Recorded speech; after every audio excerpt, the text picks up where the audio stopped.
Friends, இன்னைக்கு நம்ம super ஈஸியான பேபி பொட்டேட்டோஸ் ரோஸ்ட் எப்படி பண்ணுறதுன்னு பார்க்கலாம். இது நம்ம நார்மல் பொட்டேட்டோஸ்லையும் இதே பண்ணலாம். இந்த பேபி பொட்டேட்டோஸ் பார்த்தீங்க அப்படின்னா குக்கரில் ஒரு விசில் கொடுத்து எடுத்தாலும் குழஞ்சு போயிடும்.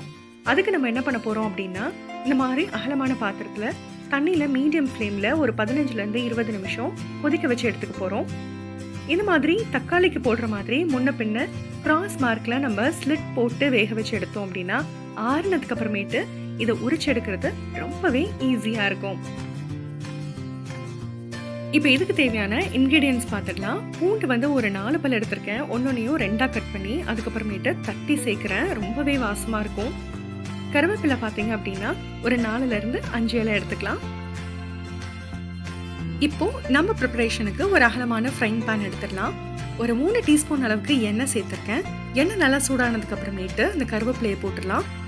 அதுக்கப்புறமேட்டு இடிச்சு வச்சிருந்தோம் இல்லையா, இந்த பூண்டை நம்ம சேர்த்துடலாம்.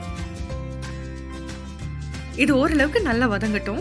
அப்பதான் நல்ல வாசம் வந்து அந்த எண்ணெயில ஏறும். மீடியம் ஃப்ளேம்லயே வச்சு நம்ம குக் பண்ணுவோம். இது வந்து உருளைக்கிழங்கு அப்படின்றதுனால ஜீரகம், பூண்டு இதெல்லாம் ரொம்ப முக்கியம். ஜீரகம் பார்த்தீங்கன்னா நம்ம முழுசா போட மாட்டோம், கடைசியா ஜீரகத்தூளா சேர்க்க போறோம். இப்போ ஓரளவுக்கு அது வதங்கிடுச்சு இல்லையா, நம்ம ஸ்ட்ரெயின் பண்ணி வச்சிரு தோல் உரிச்சு வச்சிருந்த இந்த பேபி பொட்டேட்டோஸை இதில் நம்ம சேர்த்துக்கலாம். பொட்டேட்டோஸ் வந்து நிறைய சைஸ்ல வருதுங்க. குட்டி பேபி பொட்டேட்டோஸும் வருது, மீடியம் சைஸ்டான பேபி பொட்டேட்டோஸும் வருது. ஓரளவுக்கு மீடியம் சைஸ்டா இருக்கு, எல்லா சைஸோட ஒத்து போகல, அது உள்ளுக்குள்ள வேகிறதுக்கு டவுட்டா இருக்கும் அப்படின்னு நினைச்சீங்க அப்படின்னா அதை வந்து 2ஆக கட் பண்ணி போட்டுக்கோங்க. இந்த மாதிரி உருட்டி உருட்டி பண்ணோம் அப்படின்னா நமக்கு வந்து ஈஸியா உடையாம அந்த மேல இருக்கிற அந்த லேயர் வந்து ரொம்ப சூப்பரா அப்படியே இருக்கும். இப்போ எண்ணெயில நல்லா கோட் பண்ணிட்டோம். எண்ணெயில நல்லா கோட் பண்ணதுக்கு அப்புறமேட்டு நம்ம என்ன பண்ண போறோம்னா, முதல்ல இதுல வந்து மஞ்சத்தூள் சேர்க்க போறோம். மஞ்சத்தூள் சேர்த்து மறுபடியும் ஒரு ஈவன் லேயரா அதை கோட் பண்ணிக்க போறோம். நம்ம சேனல்ல ஆல்ரெடி பொட்டேட்டோ ஃப்ரை பார்த்தவங்களுக்கு இந்த டிப் வந்து தெரிஞ்சிருக்கும். பொட்டேட்டோஸ் மேல நல்லா எண்ணெய் கோட் ஆனதுக்கு அப்புறமேட்டு இந்த மாதிரி மஞ்சத்தூள் சேர்த்து அதை ஈவனா கோட் பண்ணிடலாம்.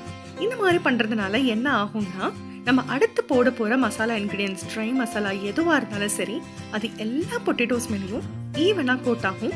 அதுக்காக தான் இதை ஃபர்ஸ்ட் பண்ணிடுறோம். இந்த மாதிரி பண்ண வரலன்னா நீங்க ஸ்பாட்லா வச்சு கூட திருப்பி விடலாம். ஓரளவுக்கு நல்லா வதங்கிருச்சு. இதுல பாத்தீங்க அப்படின்னா மஞ்சத்தூள் நல்ல ஈவன் லேயரா இப்ப வந்து கோட் ஆயிடுச்சு பாருங்க. அதுக்கப்புறமேட்டு நான் மிளகாய் தூள் மட்டும் சேர்க்கிறேன். இது ரொம்பவே சிம்பிளான ஃப்ரை தான். ரசத்துக்கு, தயிர் சாதத்துக்கு, சாம்பார் சாதத்துக்குலாம் சூப்பரா இருக்கும். நான் வந்து 1.25 டீஸ்பூன் அளவுக்கு இதுல வந்து மிளகாய் தூள் சேர்த்திருக்கேன். காரம் கொஞ்சம் கம்மியா வேணுங்கிறவங்க 1 டீஸ்பூன் அளவுக்கு சேர்த்துக்கலாம். அதுக்கப்புறமேட்டு இதுக்கு தேவையான உப்பையும் நம்ம இப்ப சேர்த்துக்கலாம்.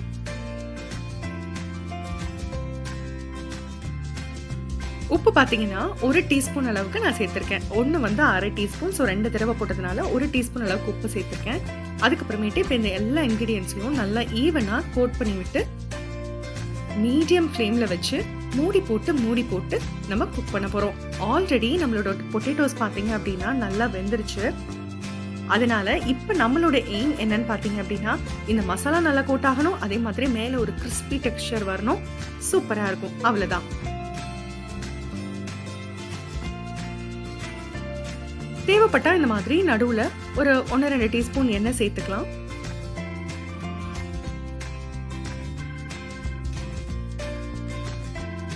எண்ணெய் சேர்த்ததுக்கு அப்புறமேட்டு பாருங்க, இதுல கிளேஸ் வந்து ரொம்பவே நல்லா இருக்கும். எடுத்தோடனே ஃபர்ஸ்டே நிறைய எண்ணெய் சேர்த்துட்டோம் அப்படின்னா நம்மளுடைய பொட்டேட்டோஸ் வந்து ரொம்ப முருக ஆரம்பிக்கும். அதனால முதல்ல ஒரு 2 டீஸ்பூன் அளவுக்கு எண்ணெய் சேர்த்துட்டு அதுக்கப்புறமேட்டு நம்ம குக் பண்ணிட்டு இருக்கும் போது ஆல்மோஸ்ட் ஒரு 75% ரீச் பண்ணோன்னு அப்போ ஒரு 1 டீஸ்பூனோ 1 டீஸ்பூனோ எண்ணெய் சேர்த்து இந்த மாதிரி குக் பண்ணோன்னா அந்த மேல் லேயர் வந்து நல்லா சூப்பராக ரோஸ்ட் ஆகி அழகாக வந்துடும். மூடி போட்டு குக் பண்ணுவோம். ஒரு 3-4 நிமிஷத்துக்கு ஒரு தடவை திறந்து பார்த்து மறுபடியும் கிண்டி விடுவோம். அவ்வளவே தாங்க. ரொம்ப ரொம்ப சிம்பிள். இந்த அளவுக்கு வந்ததுக்கு அப்புறமேட்டு நம்ம என்ன பண்ணணும்னா, ஒரு 1/2 டீஸ்பூன் அளவுக்கு இதுல ஜீரகத்தூள் மட்டும் ஸ்ப்ரிங்கிள் பண்ணி விடணும். ஸ்ப்ரிங்கிள் பண்ணி விட்டுட்டு மறுபடியும் இதே மாதிரி மீடியம் ஃப்ளேம்ல வச்சு நல்லா ரோஸ்ட் ஆகிற அளவுக்கு நம்ம குக் பண்ணி எடுக்கணுங்க. ரொம்ப ரொம்ப சிம்பிள். ஆல்மோஸ்ட் ரெடி ஆயிடுச்சு, இறக்குற டைம் வந்துருச்சு அப்படின்னு நினைக்கும் போது ஜீரகத்தூளை சேர்த்து ஒரு 2 நிமிஷம் மீடியம் ஃப்ளேமில் குக் பண்ணிட்டு இறக்கிடலாம். நமக்கு டைஜஷனுக்கும் ரொம்பவே நல்லது. வாசமும் டேஸ்ட்டும் சூப்பராக இருக்கும். ட்ரை பண்ணி பார்த்துட்டு எப்படி வந்ததுன்ற கமெண்ட்ஸை எனக்கு கண்டிப்பாக ஷேர் பண்ணுங்கள். தேங்க்யூ.